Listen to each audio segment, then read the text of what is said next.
Homecoming. With the Downer Brothers. Move it. You want a bunch of real estate in the city, what you gon' do? Call the Downer Brothers and I guarantee they got you. Real estate business, listen, let's get it. Real estate. Real estate business, listen, let's get it. This episode is sponsored by 𝐥𝐢𝐤𝐞 with Guaranteed Rate. Whether you are looking to buy your first home or renovate your current home, go to rate.com/𝐥𝐢𝐤𝐞 today. Equal housing lender, subject to credit approval. Restrictions apply. NMLS ID 301746. NMLSconsumeraccess.org. Welcome to Homecoming with the Downer Brothers. This is Anthony. This is Anton. And we are finally back to making podcast episodes. This is the first one of 2021. Man, let me tell you, the pandemic, it doesn't matter what's going on. You know, filming our TV show, none of that. One thing I really love is doing this podcast. Yeah. And so I'm glad that we're back and that we finally, we upping the level of guests, man. So who can you tell who this man is? We have Jemal King. That's right, 9 to 5 millionaire is in the house. That's right, make real estate real. So I've been looking at your social media for about a year and a half. I've been paying attention. You know, I'm always looking. I don't know if you ever see me, making any comments liking or whatever, but we're kind of like in the same lane because I'm a Chicago firefighter. That's right. You're the Chicago police. I used to be. I'm retired. You're retired now. Retired now. Right. Yeah. But between real estate and public service, it really caught my attention because it's like, man, we're doing the same thing. We're doing the same thing. Yeah. So we want to find out, just how similar this story is. So as you answer these questions, we'll truly find out exactly how similar our path is. So because this is Homecoming with the Downer Brothers, we always start off by asking you, where is home? Where are you from? Yeah, born and raised here in Chicago, man. South Side. South Side? Yep. Give us an elementary school and a high school. All right, went to 𝐥𝐢𝐤𝐿 Language Academy, which is on the far east side of Chicago, and went to Bogan. Went to Bogan? Went to Bogan High School. Man, we used to play Bogan, so we went to Morgan Park High School, so, we played football, and we used to play Bogan, like, at the beginning of the year, so this is the late 90s, so, I graduated in 2000. So, yeah, I'm very familiar with Bogan High School, so, yeah, so already I could, the similarities are coming up.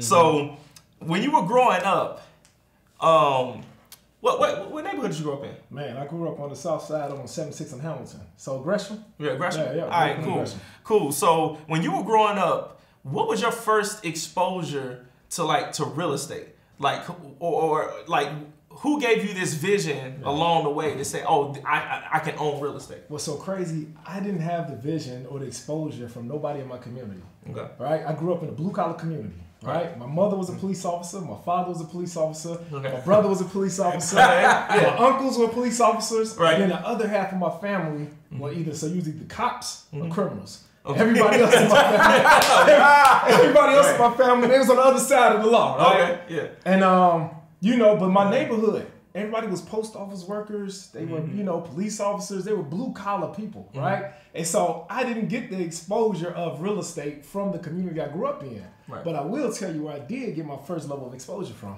Watching Lifestyles of the Rich and Famous. Dude, I remember that show.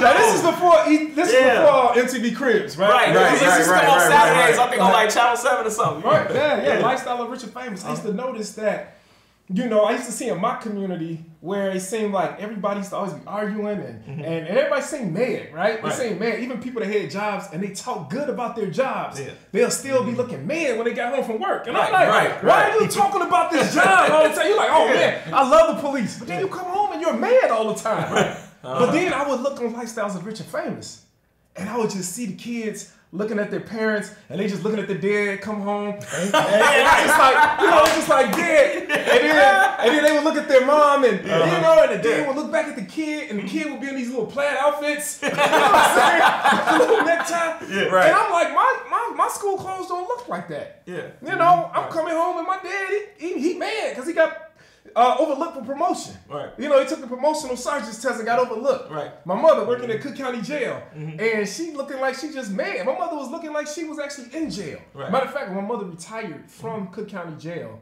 she said it felt like she did a 20-year prison sentence. Wow.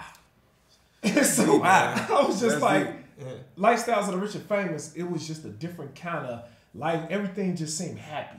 And I always said that I wanted my life to be like that. Right. Now, I feel the same way because, like, our father, Chicago police. So Right. there goes the they know similarity. that. Wow, right? really? We from the South Side. In fact, when he You know listens what I'm to this, he gonna be like, Yeah. but then my kids became firefighters. Right. You know what I'm saying? Yeah. But, My dad told me to become a firefighter, though. He said firefighters had it made. Yeah. You know? Yeah, we do. But no, we got these similarities, and that's what struck me about watching you on social media and just how passionate you are when you're telling your stories. So so you get into this profession, and so you working a 9 to 5 like most people do. But when did you buy your first piece of real estate?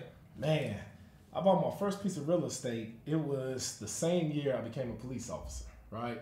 And I could backtrack a little bit, right? So beforehand, I was playing football, right? So I didn't never think like, oh, I'm gonna grow up and be a police officer. That wasn't nothing in my mind. I was trying to get far as way as possible from that blue collar life, which was nothing. It put food on my table, but I just wanted more. I didn't like being told no as a kid. Right. We would go to the White Sox stadium to watch the White Sox play, and I remember trying to get like a cheeseburger, right? And my dad would be like, oh, here it is, you want to get cheese on your burger. No, you're going to take this little burger, this little 99-cent burger. Yeah. Cheese is an extra 20 cents. Yeah. I'm like, but when you got 4 kids and you only making a certain amount of money, every dollar count. Right. And so I just said I wanted more for my life, right? And so I was gonna play football. I always saw Deion Sanders, Bo Jackson, and I said, okay, Lifestyles of the Rich and Famous, boom, Bo Jackson, Deion Sanders. I'm gonna get that kind of lifestyle. Right. And so I was gonna play football to get it. I didn't make it, right? I played football at Bogan. I was all state, one of the top in the state of Illinois. Right. Got a scholarship, went to Western Illinois, playing Division I ball. Okay. And then all my friends around me was getting drafted. And then it got to my senior year, and I had a couple injuries, and I was just thinking that I was still gonna get drafted, and like so many other people, only 1% make it to the NFL. Right. Yeah. So where's the other 99%? Right. And at that point, I didn't make it, and I didn't know what I was gonna do. I was suffering from what I call, PTSD, post-traumatic sports disorder. Post-traumatic sports disorder. It's a real thing. It's real. It's a real thing. Just think about it. Look at y'all. Look at the 3 of us right now. Right. People ask us all the time. You play football? Hey, Chicago Bears right here. This is the starting defensive line right here. You know what I'm saying? And it's like, here it is now. We all play ball. And it's like, man, when you're not playing no more, what you gonna do now? Right. Here it is. You standing 6'3", 230 pounds, and everywhere I went, people was always asking me like, who you play for? Right. Even my grandmother. I used to go visit my grandmother on the weekends, and my grandma still be saying, I was only playing football no more. She'd be like, hey, baby, did you get drafted? She would still ask me, did I get drafted? She would still ask me, did I make it to the NFL? And it hurts every time. And it hurts. And so I was suffering from PTSD, post-traumatic sports disorder, and I didn't know what I was going to do with my life. I lost my identity. I was just, so I took what was familiar to me. I took the first thing that came about, which was the police. Why? Because my mother was a cop, my father was a cop, my brother was a cop, and I didn't want to be a criminal. So I said, all right, cool, I'm going to just be a cop. Right. So as being a cop, man, I said I want to still have that lifestyle. Just because I'm a police officer, though, doesn't mean that I can't still live a certain kind of way. Right. And then that's when I just, now it goes back to as far as real estate. I got in contact with a friend of mine, right? And his uncle was a big-time real estate investor in Chicago. Right. And I saw how he was living. Funny story, y'all can understand this because you're from Chicago. He took me over to in Bronzeville, and this was probably about 20 years ago. So before they started pouring that money in there. And my friend, he was from Detroit. And so he was like, hey, my uncle... He took you to the low end. He took me to the low end. He said, my uncle got a mansion, man, in Chicago. Yeah. He was like, hey, man, I want to take you to his mansion. I was like, oh, really? I was like, man, where's it at? And then he's like, oh, man, it's on 40th and King Drive. I was like, no, bro. Ain't no mansions over there. And so when he took me to that house, we're on the front porch, big old gray stone, right? Yeah. And, he pushed the button or whatever, the uncle buzzes in, and I'm sitting at this point nervous. Projects was right there before they got knocked down. And the second we walked into that building, it was something I've never seen before, bro. Oh, because he renovated. He renovated. He was in Bronzeville renovating properties. So he's one of the first to He get was in one of there. the first. He was a developer. Right. And then, man, I'm talking about 15-foot ceilings. I'm talking about marble everywhere. Yeah. It was just this huge mansion. I remember seeing his uncle, and he had all these papers on his office desk. And I said, man, what do you do for a living? And he was like, I'm in real estate. That's when the light bulb went off in my head. Man, what Just year is like this? that. Oh, this was in 2000. 2000. About 2000? Yeah, this was in 2000. Okay. And then what happened was I looked at him, right? And then he had his daughter over there. And I remember his daughter came running over there. And she was like, hey, Dad, you know, I love you. And shit, that. And then all of a sudden, something up in my head. Like the and I TV was show. like, I said, oh, man, lifestyles of the rich Rich and and famous. famous. And then I said, okay, cool, real estate. So this is how I got in real estate. Right. And I went and talked to him. And he introduced me to my real estate broker that I have today. But what I did, I remember saying that I told my real estate broker I want a house just like this. Right here it is. I'm a rookie of the police department making $36,000 at the time. Right. Yeah. And I told her I want a house like that. And then she said, all right, cool. Well, we're gonna go take a look at some houses. She said, bring your income. Tell me how much income you make. I said, man, I make $36,000 with benefits. And then she was looking at me like, oh, okay, all right. And she didn't want to hurt my dreams, right? Yeah, So she went ahead right. and she said, all right, I'm going to take you around, go look at properties. Yeah. So we went looking at properties at Hyde Park. You know, here's, Muhammad Ali's old house over here. Yeah, and I'm right, like, right, I'm like, you the best real estate broker ever. I want a house just like this. And then she's like, okay, cool, let me take you to a couple more. And then we drove up and down King Drive. And then I was like, yeah, I want that one. And then she's like, okay, good. Then she said, all right, I got like 3 more places I'm going to take you to. And I said, all right. So then she took me to Inglewood. Right. And while we was driving from Bronzeville to Inglewood, I'm like, whoa, it's looking different now. Yeah. You know, I'm like, I want Right. those houses over there. Yeah. And then she said, she took me to Inglewood and then took me out the car. And she said, all right, you know the houses that you want? And I said, yeah. She said, okay, you can't afford that with the income that you have. Right. But if you buy some of these properties, these multi-units, Right. you go ahead, put some TLC into it, fix them up, Right. and then rent them out. Right. The net cash flow from those properties now, you can use that money to now live in one of these. Dude, That's Light when the bulb light goes bulb off. went off. I knew it. And that was the start. That's an There you go. epiphany. That's a big That was epiphany the because that's exactly how I started. I started with a 3-unit building Yeah. that I bought FHA, and then I refinanced to conventional, Okay. and then I bought another 3-unit Yep. FHA. Yep. You know, see what I'm saying?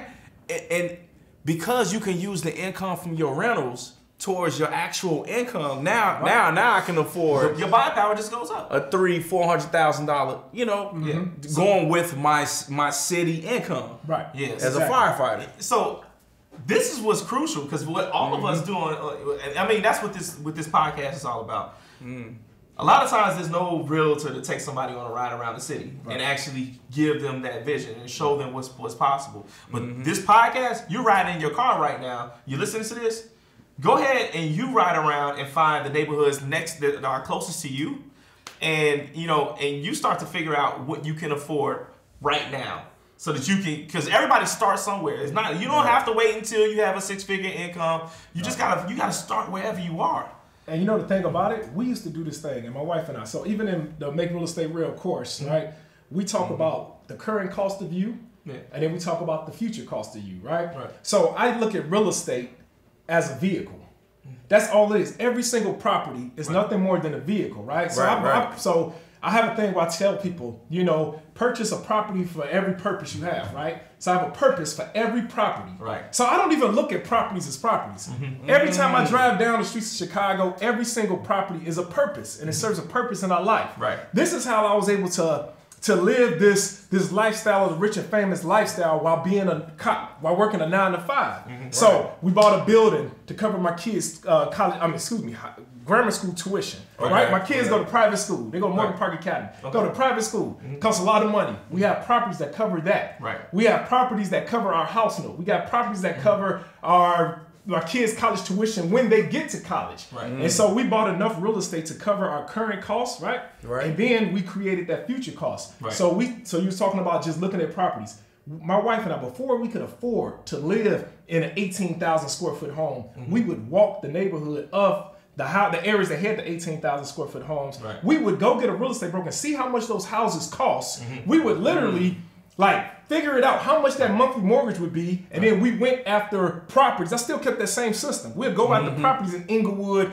in Washington Park, in other areas, and then we would buy properties just so that we could receive the net income and then live the way we want to live. So we created this whole lifestyle based off of just buying properties, one property at a time. Man, man, that's big, man. That's huge. That's big. It's huge. Oh man, I hope y'all are listening. Hey, rewind that if you just needed like to get pumped up or get some inspiration. Rewind and listen to that all over again. This is all of our story. His story is our story, and it can be your story. And that's the reason why we are back in 2021 doing Homecoming with the Downer Brothers. So, you know what? Let's take a break real quick because I want to get to Anton's definition of the day. It's time for Anton's definition of the day. The definition of the day is passive income. Passive income is earned income that you get while you're sleeping, while you're simply breathing. It is income that you get, whether it's from real estate or a business that you own, that you don't have to be there. Today, we're going to be talking about passive income because everybody on this episode owns apartment buildings, and it is an income that we get whether we're there or not. So I really love that definition. Passive income is everything. I mean, everyone should start with passive income, in my opinion, right? So when we buy property, there's two things that we consider. And you can tell us your strategy too. But when we're considering properties, we're considering equity and we're considering cash flow. If we can get properties that give us both equity and cash flow, we call that a home run. And the cash flow is important because that's what gives us the ability to buy more properties in combination with our 9 to 5, quote unquote 9 to 5. So we're kind of hammering that over and over and over again because we want you to walk away from this episode considering buying properties that are going to increase your cash flow, that are going to give you passive income, money that you make when you're not actually there, and so that you can improve the quality of your life, because Lifestyles of the Rich and Famous is all about quality of life. Seriously. Quality of life. So, tell us, can you give us one deal? We want the audience to get some numbers. Can you give us one deal that you remember? It doesn't matter which one, and just give us some numbers. You bought a property for this much, you put this much into it. That's easy. I'll give you my first deal. Okay, let's do it. My first deal. You never forget. Let's go back. You never forget back. your first. All right. So my first deal, it was on Garfield Boulevard, right? It was a 4-unit apartment building. I bought that property for $125,000. It only needed $25,000 of rehab costs. It only needed. I got it from a person who had this building, was in the family for like over 50 years. They kept it up. Like I said, so this property had 3 bedrooms in each unit. So each apartment, had 3 bedrooms in it. So my friend, the same guy who I told you about, who exposed me to my real estate broker, he did the renovation work for me. And so it was only $25,000. I was into the property for $150,000. The gross rents came in at $4,000. Right. My interest rate was super low at the time. I only had to pay, it was like a little bit of $1,000 for a mortgage. So I almost netted $3,000 a month on my first deal. Keep in mind, I was a Chicago police officer making $36,000. I'm making $1,200 every 2 weeks. $1,200 every 2 weeks, and here it is. I'm netting $3,000 off my first deal. Now here you're talking about passive income, right? Now the reason why passive income was so important for me at the time is because right before that happened, right before I bought my first building, I got into a shooting as a rookie. Had a 16-year-old kid that we were just speaking to about a traffic violation. He pushed me, took off running. I went after him, and I'm not gonna get into the whole story, but I chased him, and it was at nighttime. The kid jumps up on top of a fence, and I went to go pull a kid off the fence with the barbed wire. He points a gun at me, and I grabbed the gun. In a split second, he held the trigger down. Bullets started running over my head. I almost lost my life while working. Only this is the second month on the job. 2 months. So the thing about it is that here it is. 1 minute I'm thinking about to play football, right, in the NFL. Next minute I'm a police officer. Didn't want to do that job. But now all of a sudden I'm fighting for my life. And then the only thing I could remember was that what would happen to my family if I got killed? If I got injured, if I lost my job, what would have happened to my family? Here it is. We built a lifestyle, right? We got even though it wasn't like the lifestyles of rich and famous starting out, we still had a lifestyle. Right. We had car note. You know, we had a house note. What would have happened to my wife if I'd have got killed that day? So what was important for me, that's when I started talking about that, have a property for every, have a purpose for every property you purchase. Right. Right. So now it was like, okay, just because if something happens to me, if I get killed in the line of duty, my children's dreams shouldn't go in the grave with me. Right. My wife shouldn't have to get evicted off the house. Right. Right. And so that passive income was important for me because it was saying that if anything happened to me, I want to be able to make sure that my family can still maintain the lifestyle that we've created passively. And the only way to do that, see, I know a lot of friends of mine, they work in several jobs, right? A lot of police officers, firemen and police officers. Yeah. We have more part-time jobs than any other 9-to-5 job out there. You have to know. Exactly. You know, and it's so crazy because we call them part-time jobs, but they really full-time jobs. We work them for the next 20 years of our career, and then we working them for 4 to 8 hours after we get off an 8-hour shift. Right. And we call it part-time, but it's really a full-time. And then they make all this money, and then after a while, your lifestyle starts depending on your part-time jobs. Right. So now, when that part-time job says, okay, we're done with you, officer, now what happens to the bills that you have? Right. You know, when the police department says, hey, we're downsizing, or hey, you hit 63, mandatory retirement age, what happens to those bills that you have? Exactly. Right. So it was important for me to always create passive income.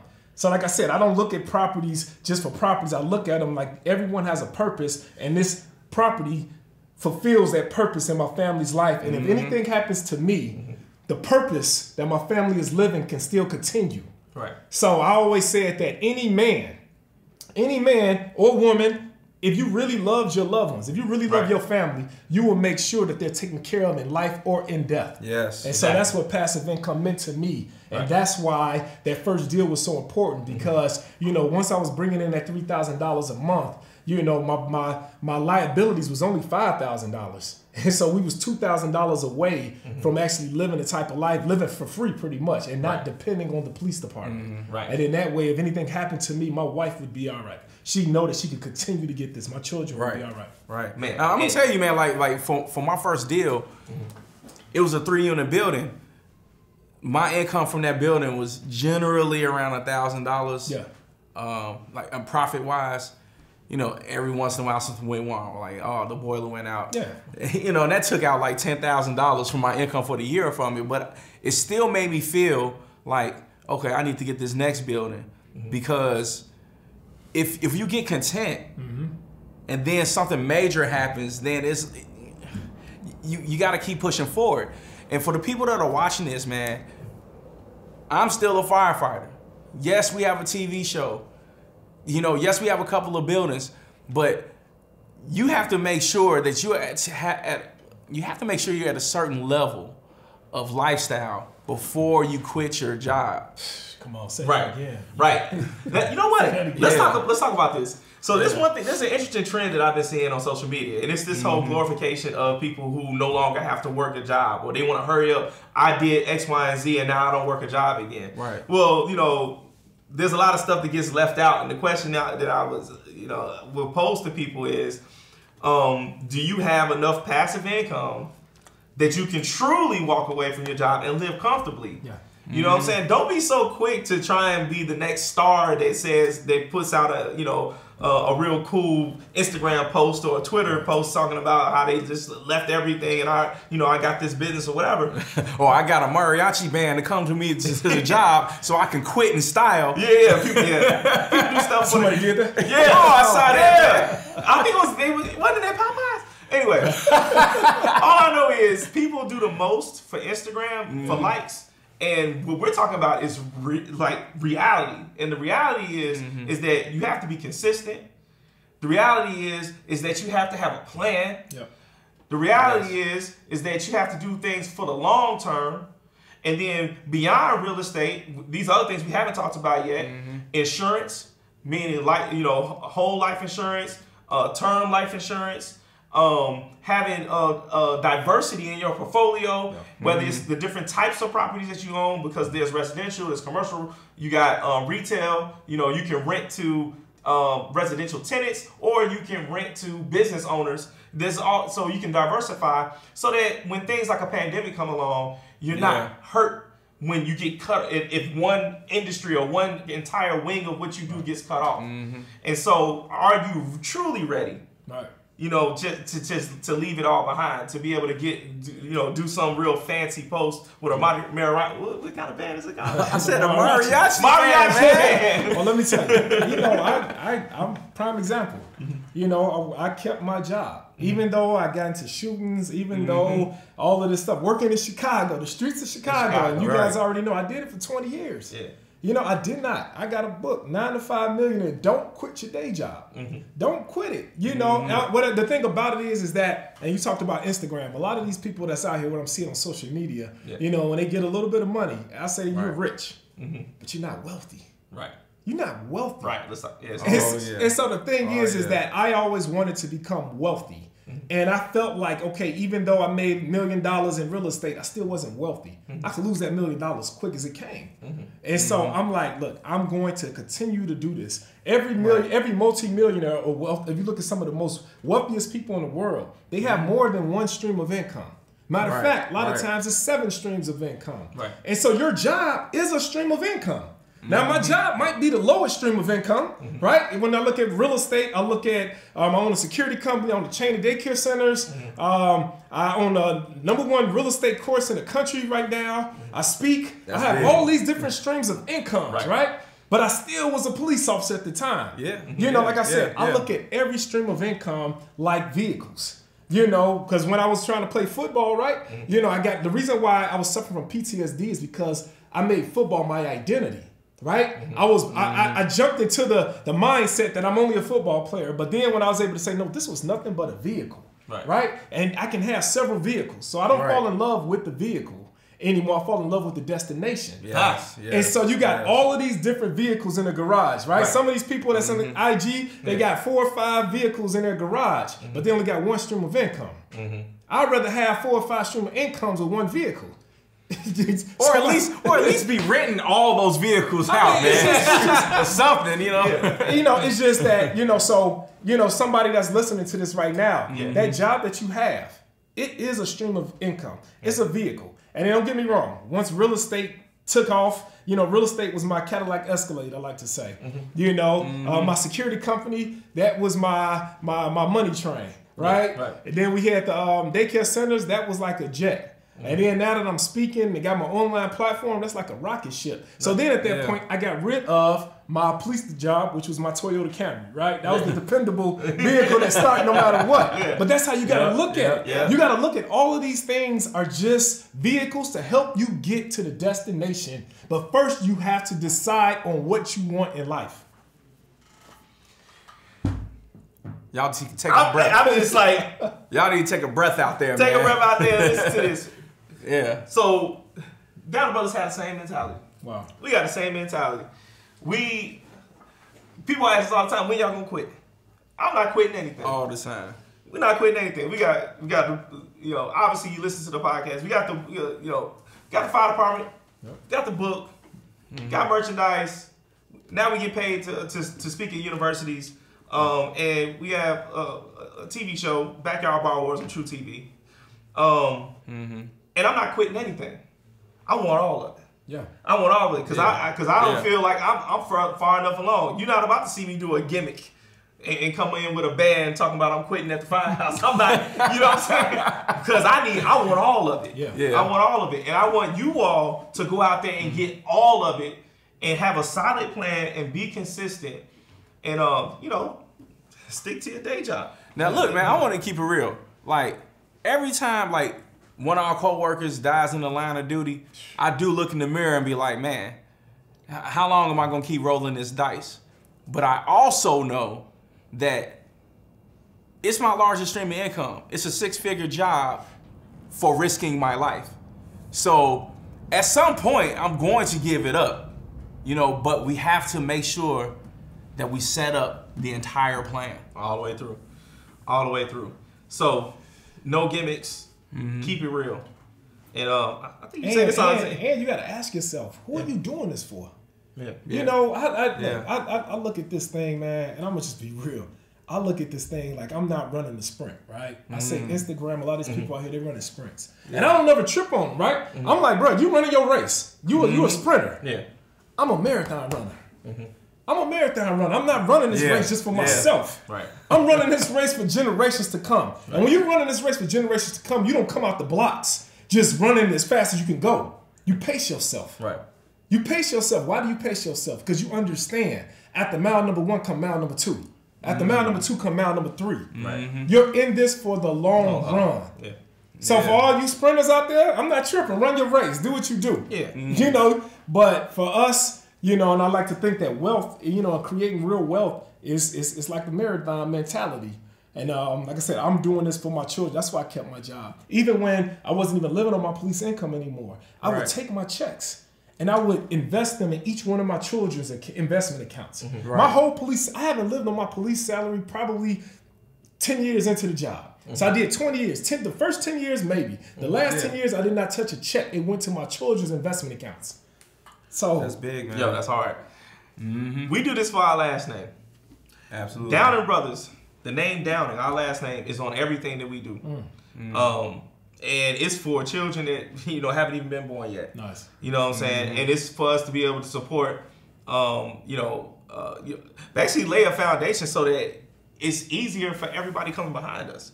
Yeah. You know, and that's and so I think that would resonate with some of you listening. That all the work that you're doing right now, at the end of the day, man, it's for our family and it's for the love.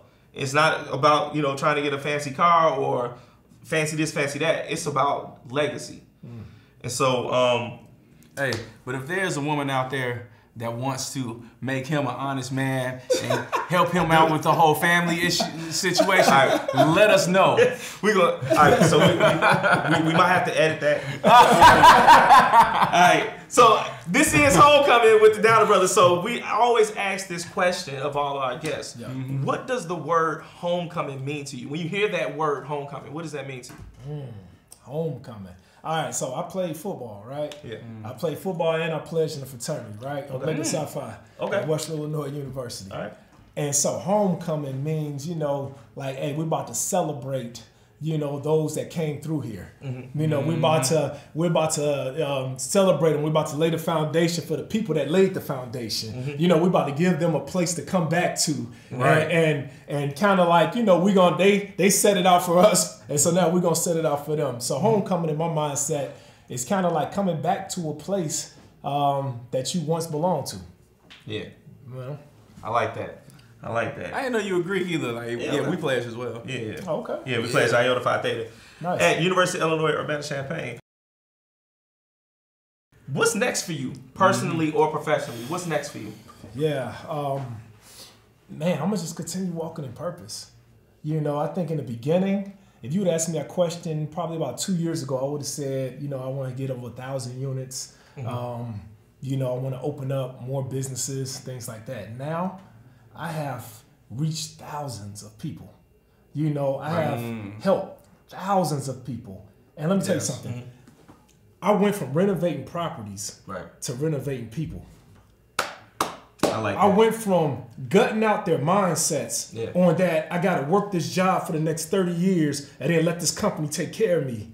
To now all of a sudden giving them hope and letting them know that you don't have to wait until you retire and you turn 60 years old to live this type of life. You can live it right now while still working that job. So every time I talk to someone and I see them now, they're able to send their kids to the best private schools. Every time I'm able to talk to somebody and now they're able to now move into a certain community or live this dream life or just travel. Something simple is just going traveling every 6 months or something like that. You know, I'm like, man, I did my job. That feels so much better than it did as far as, now don't get me wrong, I'm still buying properties. I bought 19 properties in the last, let's say about 13 months. You know, I'm still taking advantage of this economy, but right now, I am walking in purpose, man, just traveling the world speaking. One of my goals, you know, just from exposure, I always say your level of exposure will determine your level of success.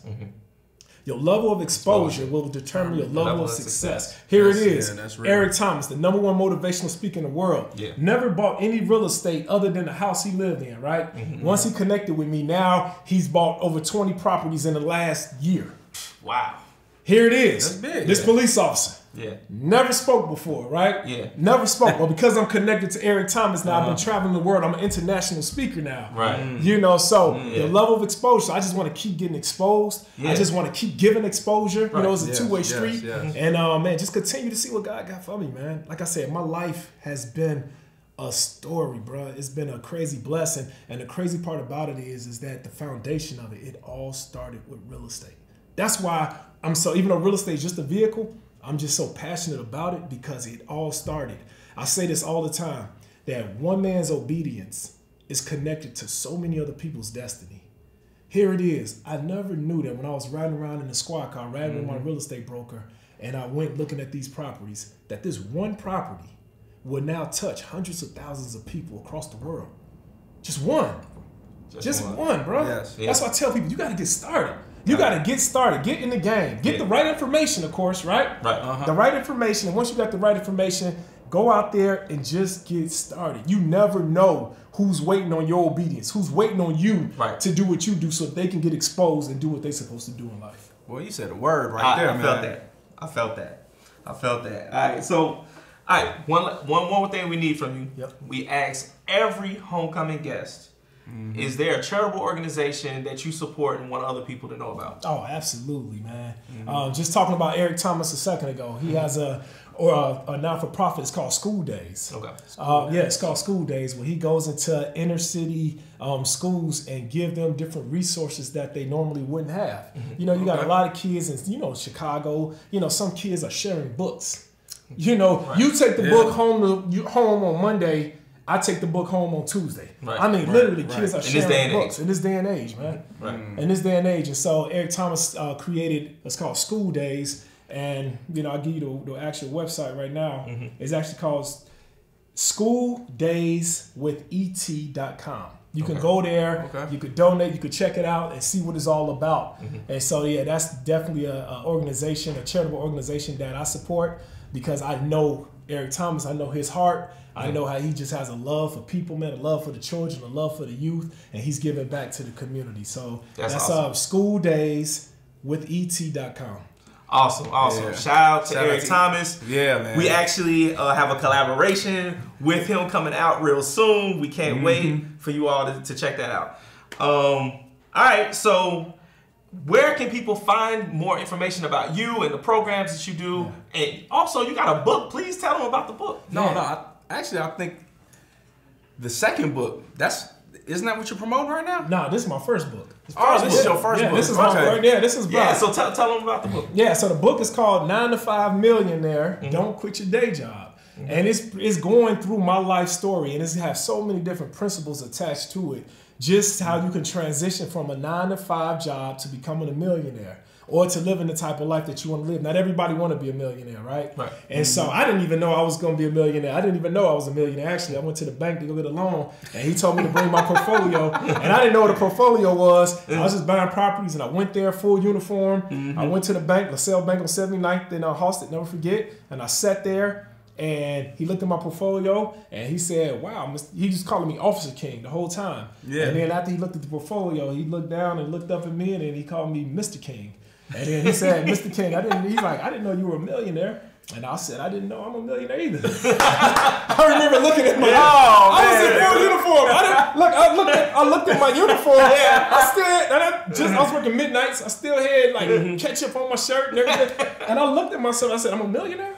And he said, yeah. That's awesome. You have a net worth of $1.6 million. I was 26 years old. And then once I understood what that meant, then I went aggressively after building my net worth. And this book breaks down the whole step-by-step pattern of when I first started to all the way throughout to where I am today. And so it's called 9 to 5 Million. You can go to 9to5millionaire.com and you can actually check out the book. And then we also got Make Real Estate Real. That's one of the #1 real estate online platforms in the country. It just started a year and a half ago, and we already have over 7,000 people. You can go to makerealestatereal.com, and this is how you can learn about how I did it, how I bought a property for every purpose that I have. How I broke it all down, and the system that I use is all in there.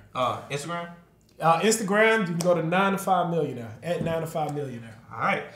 Cool. So, man, hey, we appreciate you. I've been wanting to get you on the podcast for a long time, and the timing finally, the schedule's finally worked out. Yep. I can't wait for people to hear this story, and we're gonna make sure that as many people as possible get to it. Hey, I will say, man, I'm super proud of you guys, man. What y'all doing, what you guys are doing in the city. It's something when I actually see, you know, another 9-to-5, right? Another when I see 2 9-to-5 millionaires and you actually are working the same type of job, you know, that I work, and you know, you guys are able to do it, man, and then not just do it, but you know what I really love about you guys is that you are not just holding information to yourself, and that's something that you know too many people do. You come across this life-changing information, then you want to hold it to yourself. But you guys are spreading the good word. You're letting people know that, hey, you can do this too, and these are the practical steps to take to do this, man. So, and you're not selling them a dream. You're telling them, keep your job. Keep your job until you get to that point, man. So, man, big ups to you guys. I'm proud of y'all, man. I know y'all a little bit younger than me. Not much, but just a little bit. I'm still trying to stay in shape, you know? You're definitely in shape, man. But, no, man, I'm proud of y'all, man. Y'all keep going. I appreciate that. Yeah, I do too, man. And for all of you listening right now, please stick around for Anthony's After Set. You're now entering Anthony's After Set. Thank you for sticking around for Anthony's After Set. Well, we just had a really good party. And, you know, afterwards you want to talk about what's next. And the one thing that I want for you all to have next is an opportunity to renovate your mindset. And when I say renovate your mindset, I mean really think about where you're going with your life, your mentality, how you think, the actions that take place after that. Like, why are you doing the things that you do? If there's a goal that you have and you're still doing the same things you've done your entire life, ask yourself, should I be changing what I'm doing so that I can get the goals that I'm after? A renovation is when we take something that is completely broken down, something that is in complete ruin, and we come in with labor, and we come in with new materials, and we come in and we completely fix things. What you need to do is to put in the labor for you to come with new materials and for you to fix things inside of your mind. Renovate your mindset. Do what it takes for you to change your life so that you can have exactly what you've been dreaming of. Thank you for coming to Anthony's After Set. Homecoming. With the Downer brothers.